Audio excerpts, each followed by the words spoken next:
YouTubeski,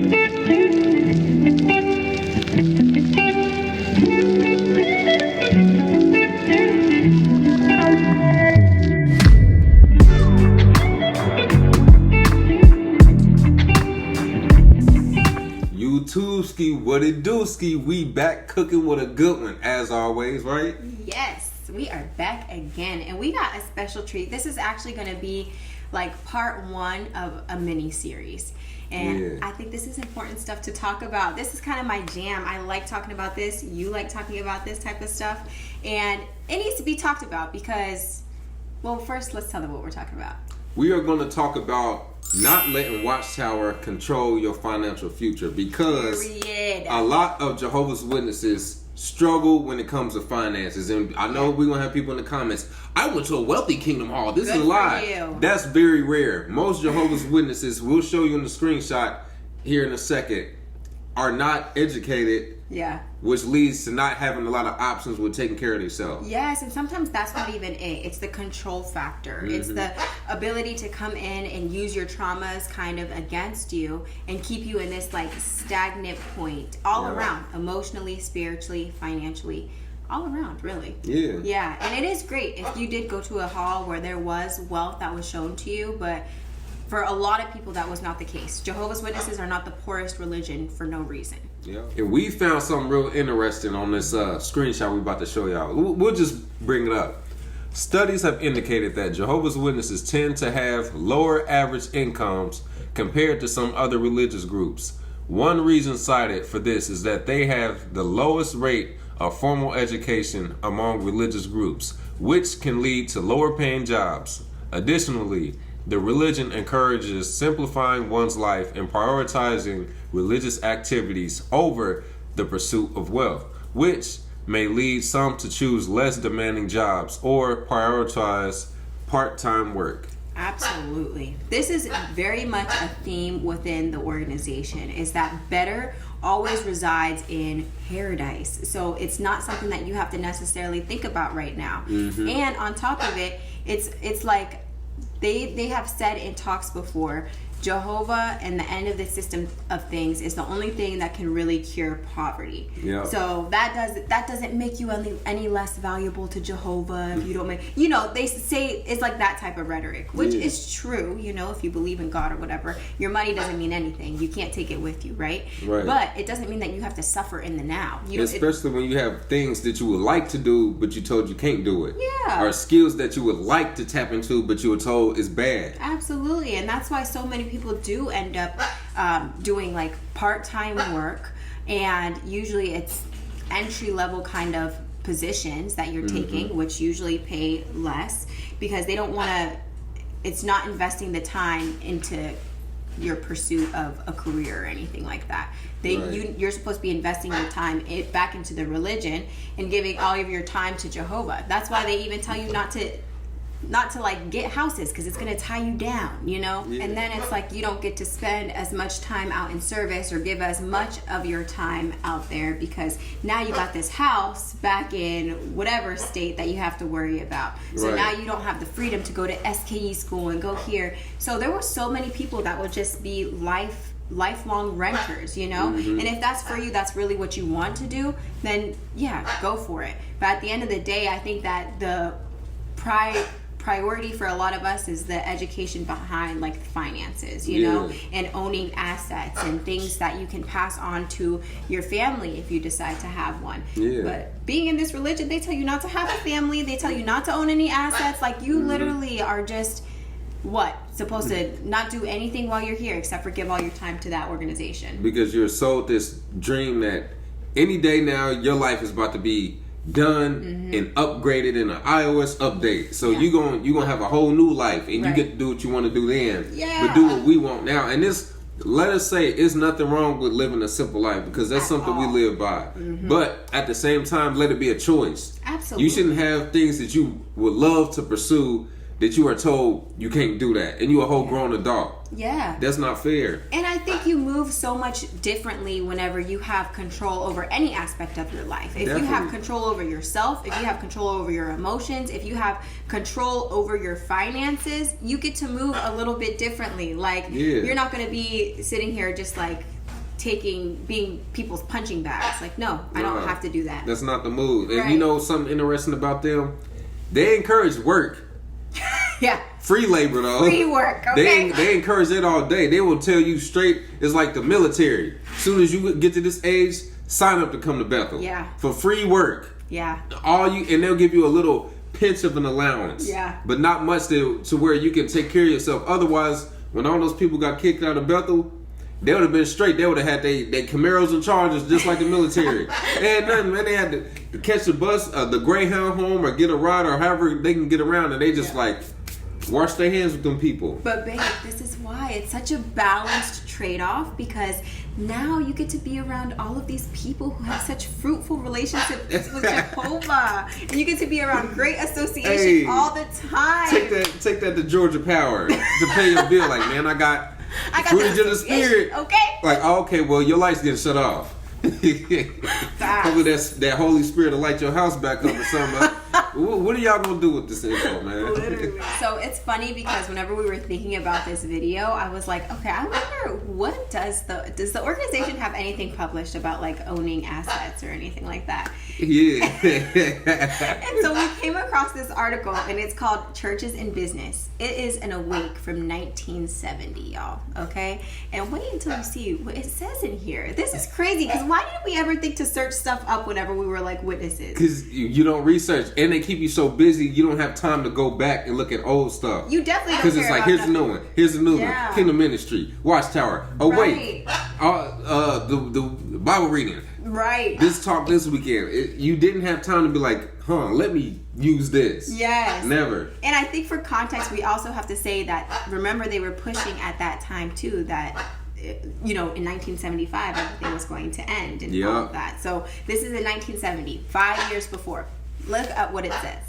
In recent years, there has been growing evidence that churches are deeply involved in big business, much to the consternation of a great many people. They have invested huge sums of money in a wide variety of business enterprises because the profits they receive from these businesses are very often tax exempt. Fewer taxes come into all levels of government. This creates a greater burden for the average taxpayer. This was so funny. That didn't age well. This did not age well at all. And I want to keep reading it because it's just interesting. All right. So an article appearing in the Reader's Digest of March 1969 discussed that this tax loss and said, for federal and state governments, church-owned and church-operated businesses represent a large loss of revenue. The taxes that would be collected if the enterprises were run by a competitive private industry. It is impossible to calculate the loss exactly, but responsible estimates put it at about $6.5 billion a year. So think about how much individual taxes could be reduced if these taxes were paid. This loss is just in the United States. Other countries are losing from tax-exempt church income from businesses. Let's skip down to where it's talking about the churches. So the churches have been shouting from the pulpits and corridors of the legislative buildings about how they would have to cut back their good works if taxed. But what they don't tell you from the pulpits or anywhere else is the fact that the organized church today has become one of the country's biggest business organizations. And not one red cent of profits from any of those organizations is taxed. Now, when I say business organizations, I mean just that. Churches in Canada own used car lots. They own bowling alleys, pool halls, apartment buildings. Parliamentary reporter Paul Ackhurst claims from the church in Ottawa is one of the city's biggest slum landlords, ranking in profits from the misery of others, and not a cent of those profits taxable. When Tony Morris disappeared, what did he end up getting? A house. Who was the house owned by? The JW. Come on, and we'll put a screenshot here of the real estate that Jehovah's Witnesses own. Yeah. And how much money these people have. They're not millionaires. Right. The billionaires. My question here is, so did they actually believe their rhetoric back in 1970 that the world was going to end in 1975? And then whenever it didn't end, were they like, oh, remember what we were reading about those churches in business? Yeah. Let's get that started. But no, I think it went back even farther than that, because remember, what was that house called out in California? What's his name? I forget the name of it, but I know what you're talking Beth about. Sarim or something? Yeah, I think so. Beth Sarim? I don't know. Somebody correct us. But it was that house that they had bought it was a mansion for the Apostle Paul and for the return of like all of the disciples and everything. Mm-hmm. But really they were living in it. What's his name was living in it? It wasn't Russell Rutherford, I believe. Rutherford, yeah. Somebody was living in it. And in Russell this big was mansion. rich too. He was a businessman. And his family had paper.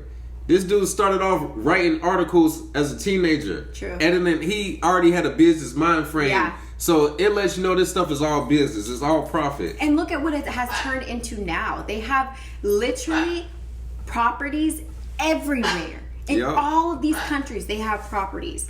Look at even just New York itself, like what they have built. It's not just a property, but it's a media studio now. Like, think that's no longer LLC, that's an S corp. Like, Yep. that is huge. That's major. And they have all these people to do free labor, Yeah. free real estate. Think of that. Any real estate agent that's like, or person that's in the real estate that goes, I want this property.